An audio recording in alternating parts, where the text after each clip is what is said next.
barataa ta'ee namni qalbii qabuu fi namni barataa jiru toppii kana ni hordofa. Mee hadha akkaataa active passive kenna yoo objectii lama qabaate gara passive jijjiirru isin agarsiisa. Himni kee tokko active ta'ee objectii lama qaba. Yookaan immoo wanti gochi irratti raawwatame lama jiraachuudha. Direct objective fi indirect objective gaafa qabaate haala kamiin jijjiirradha. Okay, here is the formula guys. Asalaam kuni hima activity nu kenname. Here is subject formula kenna chuka activity da. Say plus verb, okay? Plus indirect objects, okay? Plus direct object. Hima nu kenname chuka. Fakkeenyaaf shin kenna sabeti da, telsin kenna verb da, asin indirect object chuka. Story kenna da direct object chuka. Yeroo hundayyuu direct object kenna gara dhumaa dhufa jechuudha. Okay? Direct object kenna gara dhumaa dhufa jechuudha. Indirect nammoo direct object dura dhufa jechuudha. All right. Amma hima nu kenna kana active gara passive jiroo jedhane akkami jira dhamma gaafisa jechuudha. She tells us a story. Himni kun maal lama qaba? Object lama qaba jechuudha. Asii fi story jechuudha. Asii fi maal story dha jechuudha. She tells us a story. Okay? She tells us a story. How jiru? Dursa gafa active kana gara passive jira badan guys kana naman jijirta jechuudha. Directly ladde jijirta indirectly adde jijirta jechuudha. Let's do together. Formula kenna gafa dursa direct jalqabdu. Maal formula sa direct objects, okay, plus verb to be am is are plus verb 3 or past participle plus 2 or 4 plus indirect object plus by plus object or subject jechuudha. Kuni gaafa maal ta'u gaafa direct kee jalqabdu jechuudha. Fakkeenyaaf hima keetti she tells us story kan keetti direct object kenna maadha story dha jechuudha. Kanaaf story kenna qabnu story, okay? Story verb to be kenna maadha singular waan ta'eef is dha jechuudha. Story is verb kenna maadha tells. What is the verb form of tells? Is told actually. A story is told. You see guys? A story is told then to. You see guys? A story is told to us. In that way to us. A story is told to us then by. By whom? By her actually. A story is told to us by her actually. Kuni maada? Kuni direct object actually guys. In what? In passive gavi jiro chuda. Okay, me gava more indirect jalqabno. Formula kena kam? Indirect gafto formula kena indirect object matasa plus verb to be am is are plus verb 3 or past participle plus guys direct object plus by plus what? Object or subject chuda. Okay. Daawwattoota channel Aku English with Afaan Oromoo akkam na qabdu jirtu bagi jiraattan aywa yeroo ammaa kana baay'ee guyyaa walitti deebi'aa jirraami akkas jechuudha. Bara kana itti qophoofne jira. Isinis yoo barachuudhaaf qophooftan jechuudha guys. Kanaaf guyyaadha akkuma isin agartan tensi sibiran tensi kutaa 8ffaa kutaa 9ffaa fi kutaa 11ffaa kan ilaallatu jechuudha guys. Direct jechuudha. Maaliif ennaan part 3ffatti kutaa 8ffas kutaa 9ffas kutaa 11ffas part 3ffatti waan laalu deebifachuudha. Barattoonni kutaa kana taatan akkasumas immoo barattoonni kutaa 7ffaa taatan hundi keessaniyyuu irraa fayyadamtan jedhee abdii qaba waan ta'eef hanga xumuraatti wajjin jiraadha. Alright. Topiin keenya hadhatti kan barannu several tense in active and passive jechuudha. Kutaa 11ffaa fi especially kutaa 8ffaan keessa nama jechuudha. Alright. First of all, what is several tense? Several tense macho guys. Several tense means what? It's used for an action which happens every day. Kuni definition tense simple parenthesis chuda. Several tense means what guys? It's used for an action which happens every day. Kuni definition subject. Or you can say several tense means it's mostly talk about what? About general truths or universal fact guys. Repetition action and sometimes it's talk about what? Habitual action. Gocha debia, gocha akka arada, gocha amam debite gotu kai tense tense kamini tense simple present tense jechuudha. Suni faayida isaa jechuudha. Formula tense kana ammoo subject plus formula samaida subject plus verb 1 plus what? Object attitude. Kuni formula tense kamiti? Formula tense several tense jechuudha. Kaayoon keenya guddaadha. Kaayoon keenya guddaadha maadha. Akkaataa active passivity jiran baranne jechuudha guys. Akkaataa active passivity jiran baranne jechuudha.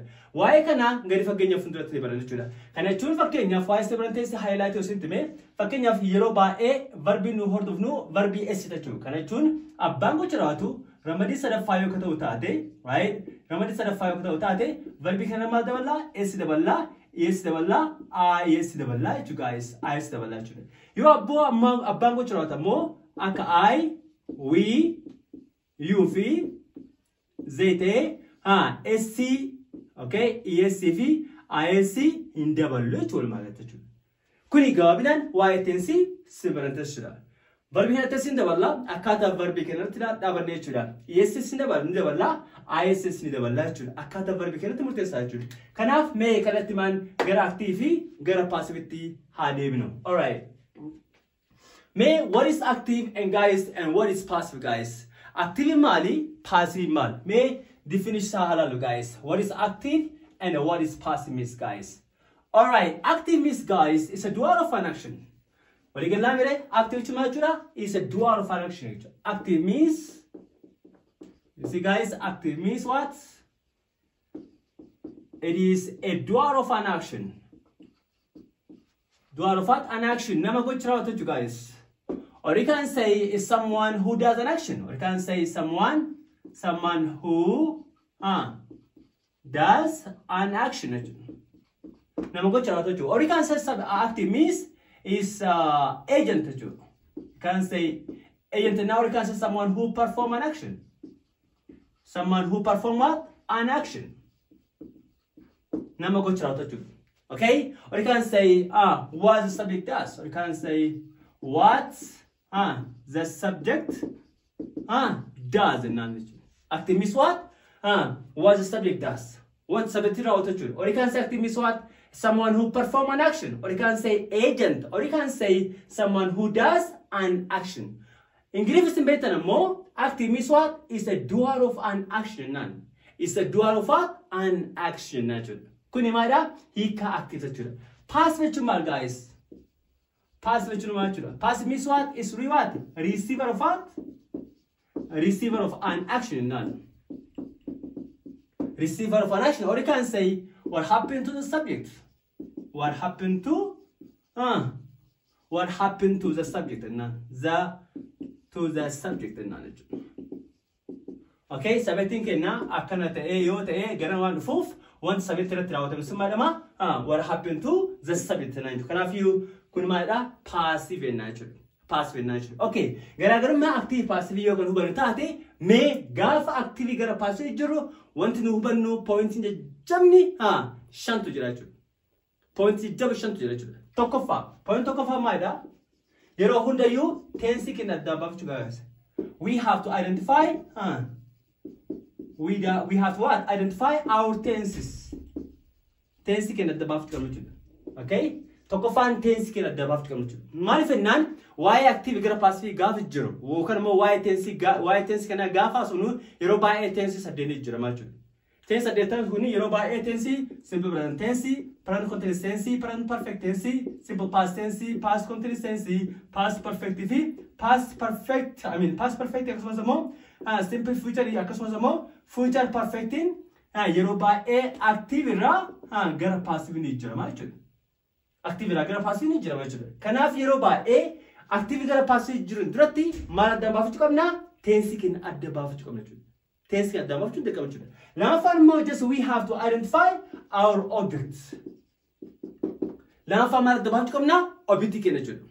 Maaliif ennaan objectiin kenna yookaan singulari yookaan maal ta'a plural ta'a jechuudha. Maybe singular or what or plural ta'a jechuudha. Maaliif ennaan wanti guddaan warabaan maadha? Plural yoo ta'e yookaan moo aari ta'uu danda'a.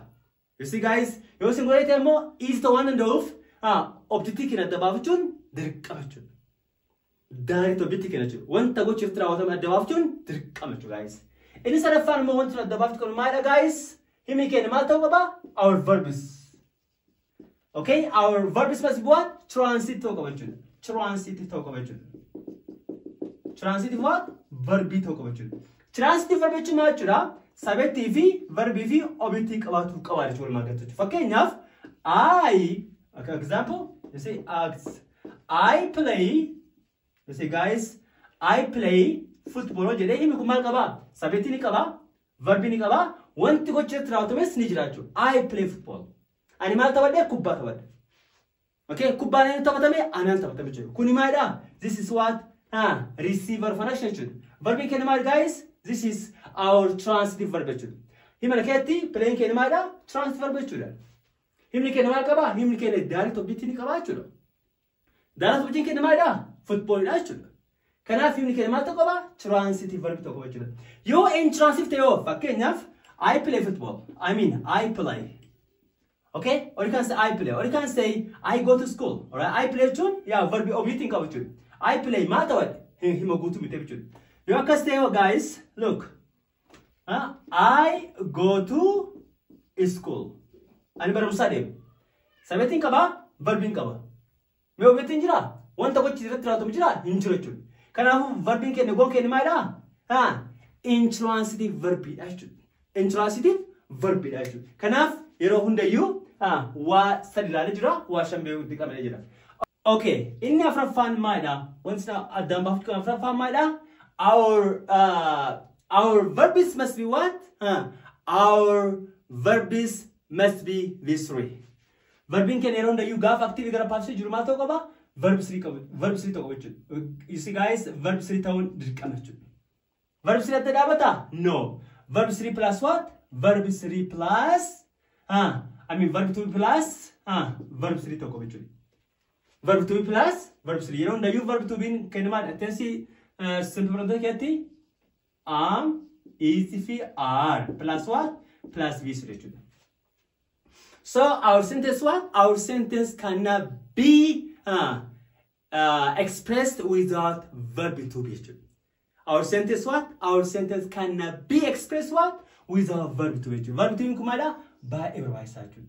Verb to be plus what? Verb to be plus verb to be. Yero hundayu seri afrin kum by every side. Shanafana mo you have to identify your objects, whether it is direct object or indirect object at the mouth of the Graph communication, okay? Object lama qabata jechuudha. Okay?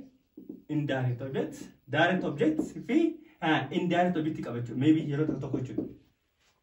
Himni kenna tokko direct qabachuu danda'a yookaan immoo indirect qabachuu danda'a jechuudha. Gaafa object lama qabaate haala kamiin jira jedhules addaan baafachuun dirqama jechuudha. Gaafa himni kenna direct lama qabaate yookaan immoo object lama qabaate wanti addaan baafachuu qabu ni jira jechuudha. Innis maalidha? Yeroo hunda gaafa himni kenna object lama qabaanne to yookaan immoo for fayyadamuun dirqama jechuudha. It's must guys. Must jechuudha. Kun formula kenna jechuudha. Formula kenna jechuudha. Alright. Waa'ee introduction active passive hagan inni irraa baane booda immoo mee kallattimaan gaafawwan kitaaba jiran takka takkaan haalallu. Especially barattoota kutaa 8ffaa jechuudha. Gaaffii kitaaba sana jiru ilaalla. Kan kutaaba tokkoffas step itti aanu ilaalla jechuudha kun qabu jechuudha. Na wajjin tura hanga xumurata jechuudha. Alright. Alright. Mee exercise kanneen direct kitaaba irraa haalallu. Alright. Hima kanneen active dha yookaan immoo active irraa gara passive jiran jedha jechuudha jechuudha. Maal gaaf tokkoffaan the cat jumps over the lazy dog. Okay, himni kun maadha? Sabeetti qaba, verbi qaba, object qaba jechuudha. Himni kun maadha kanaafiyyuu transitive verb dha jechuudha. Ni jirama jechuudha guys. Kanaafiyyuu maalirra gochi raawwatame the cat jumps over the lazy dog jechuudha. Gochi kana raawwatame the lazy dog jechuudha. Saree dadhabdoo jechuudha. So we can say the lazy dog singular guys. Also si qabate arita yookaan purita jechuudha. So the lazy dog is verbi kenna maadha? Jumps. You see guys, the lazy dog is jumped. Regular verb waan ta'eef idii irra dabala jechuudha. So the lazy dog is jumped over. By what? By zakat. By zakat jechuudha. Okay, now fun. He jumps. He jumps jechuudha. Himni kun maali guys? Ni jirama? Ni jiramu. Maali himni kenna maadha? Intransitive guys. Intransitive verb jechuudha. So this what? This is unchanged. Okay, guys, it doesn't have what? It does not have a direct objective qabachu. You see, guys, it doesn't have direct objective qabachu. Himni ke nijra munaf mar qabachu qabsin jere direct objective qabachu. Direct objective qabachu. All right. Kaitano, he wakes up early in the morning. He wakes up what? Early in the morning. All right. Inni ganama subi demaju. He wakes up. I'm sorry. Inni ganama subi hirriba kaju. Okay. He wakes up. Can say he wakes up. Okay. He wakes up early in the morning. Inni ganama subi hirriba kaju. Eshi. He can say metida. Okay. Wakes in can kauda. Okay. Wakes up. Hirriba kauda. Early in the morning. Ganama subi. Maybe can guys obitikaba. I don't think so, guys. But by maybe in the morning, no, guys. Himni ke namada, direct obiti hinkabugachu. Wanta gochira was getting to. There is no receiver of what action. Want to go to fit guys. Can I feel kumada? This is unchanged in Jijramochukun. Maljirne himni ke namada, intransitive verbatim. Intransitive verbatim. Alright, Kaitano, she cleans her room. She cleans her room. She ain't gonna see it. Her room is Malte, Nitaragamento, she let you. Can I find around you? Just the object is what? The object is become cyber and the subject is what? Become object. Bako Jiraju. Can I have her room singular? Takamit is different. So we can say, her room is verb clean. You see, guys, so her room is cleaned by whom? By her touch. By her touch. Alright. Gami Jafamada. Farmers plant coffee. Farmers plant coffee. Himkulle, Darat Bijin Kabachu. Darat Bijin Kedamada, coffee touch. So, coffee singular is planting Kedamada, noun is verb statue. Kanafiu, verbisa, regular verb ante, idir the varachu. So, coffee is planted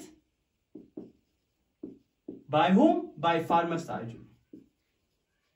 By farmers statue. Alright. The next one is the farmers raise cows for food and clothing. Okay, farmers raise. Farmeri yokan mokotibula nigudisa, niomisha, cows hori for what? For food and clothing. Ufatavi, nyataf kopesachun. Kanaf nan, daraf bijin kedmara. Kangochira tratomaira, cows idachun. Kanaf asvenema gona? Cows. Esti frank of wala puraidachun. Kanaf ari fratachun. Cows are verbi kanamaida? Raised regular verb guys. So cows are raised for what? For food and clothing. By what? By farmers. By farmers. What about the more cows are raised by farmers for food and clothing? Okay, Kadumamaida, farmers cultivate grapes. Okay, so grapes is plural. Okay. Grapes are cultivated in regular verb. You see, guys? Cultivated. Grapes are cultivated by whom? By farmers. By farmers. Kuni akata jamuchira gafi shantunafe isa umamol man kalal tachura. Okay, me gafsa detafa halalu. It said that farmers grow sugar cane. Kuni him kumada activity. Passive samalta sugar cane. So we can say that sugar cane is grown. Vermisa grown. Sugar cane is grown by what?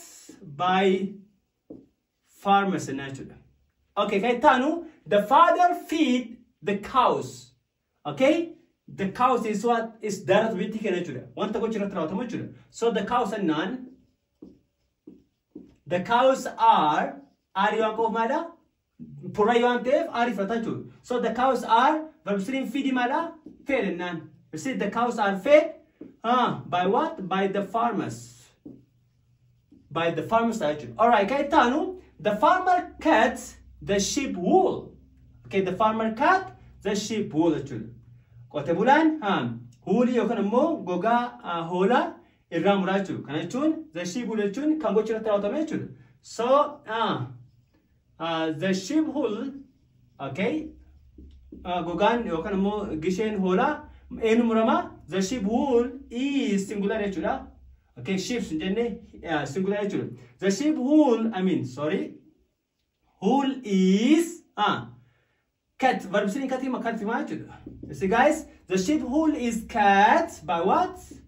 By the farmer. By the farmer touch. All right. This is wool touch. Okay, wool. Wool touch. Okay. Kuna toko farmer. The farmer puts the milk in the container. The farmer put the milk where? In the container. Farmer yokan kote bulan anan esukesa ka in the container. Kanichu kaka friji. Yokan ubakana waletti kabani kes kaichu. Okay, kanaf gafa hima kana gara pasu jurmata kun activity beka mada. All right, we can say the milk and none. Okay, the milk and none. Okay, the milk is put. Anandi kam guys, is okay. Verb say kana kalmachu put and none. So the milk is put in the container. Okay, in the container by what? By the farmer.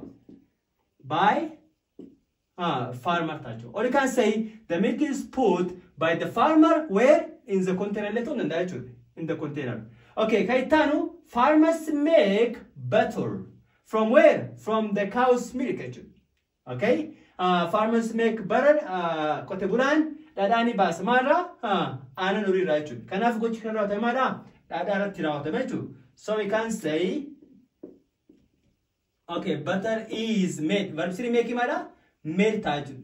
Okay, butter is made from the cow's milk. By what? By farmer's tachu. By the farmer's tachu. All right. Ganuma maida, farmers plow the farmland. Farmers plow, plow what? The farmland actually. Kanaf you kote bulang mal kota lafa kota chula. The farmland. You see guys, the farmland is verb siri plow maida, plowed. Regular verb actually. You see guys, the farmland is plowed by what? By farmers tachu. By farmers tachu. Gafon no hat haga mala lekun marturmada gafwan regular verb tachu. Okay, I mean gafwan direct obit tachu. Kano bisi takucha kabuchu. Kalama kabubit guys. Me takitti gaf takitti sinekenne ka lama kabus nagar takitti chu. All right. Hundi kesanu hanga tumurat no jintura guys. Let's check hajram. Okay. Asing garamit debe gafa garan jro malta we tachu. You see guys? We malfrata verb to be kesa arif ratachu. So we are verb sini kena mada told. See guys, we are told plus darat object kena mada story. We are told a story. You see guys, we are told a story by whom? By her tachu. Kuni passive lama falchu. This passive one, this passive two guys. You know that you gafa directly kesan. I mean gafa imni kesa toko direct objective fi indirect objective kabate halakanan jiju tachu. You see guys, me amma gafi lama fast nage takits nage so guys. Let me show the last exercise. Okay, example lama fa Kenya, she gives me a gift. I know. You see guys, she gives me what? A gift. I'm here to mark lama kaba. Obiti lama kaba. Me fi a gift. Kuim kumada active. Esh dursa kami yakaba. A gift yakaba. So we can say a gift is singular. A gift is verb sini kana mada. Give, gave, given. Okay. A gift is given. Then mada. Two formula can kuna zrachud. Okay. To or for me chud. A gift is given to me or for me. Okay. For okay. A gift is given for me. Me can zrachud. By what? By her touch. A gift is given for me by her touch. All right. Garamo indirect ingabi at mata. Mean can debia. I am giving. I am giving what? A gift. I am giving a gift. By whom? By her touch. This is passive one, which is direct obitira. Kuna mo, which is passive two. Okay. Okay, sorry. Passive 1, 2, which is what? Indirect in kakao. Kuni akata directly gara obiti debsa guys. Exercise kan caalmo funduratti kan isin kan taachudha. Kanaaf namoonni jechuudha waa'ee active passive listening jechuudha. Commentary na barreessa isin fandala jechuudha. And this all what I have for you for today guys. And thanks a millions for your time and patience. Yeroo taanu kilaasii ittaanu walitti deebi'uudha. Barattoonni kutaa kolaan faamu na obsaan eegaa haala ajaa'ibaatiin isin dhufa. Hundi keessaniyyuu waan bareedanii baratan jedhee abdii qaba jechuudha. Hundi keessaniyyuu channel kiyya kun duraan subscribe, like, share kana goota akka biyyaa isin gaafadha. Bye bye. Mee isin gaafii Afrikana active gara passive deebisa guys. Kuni active gara passivity hundi keessaniyyuu gaafii kana yoo deebisan himni tokko jechuudha. Obitti lama yoo qabaate garamitti akka jiramu isin galee jedhee jechuudha. Kanaaf tokkoon isaa direct fi indirect obitti waan qabuuf hoo dandeettan hundi keessaniyyuu passive 1 jedhaati, passive 2 jedhaati.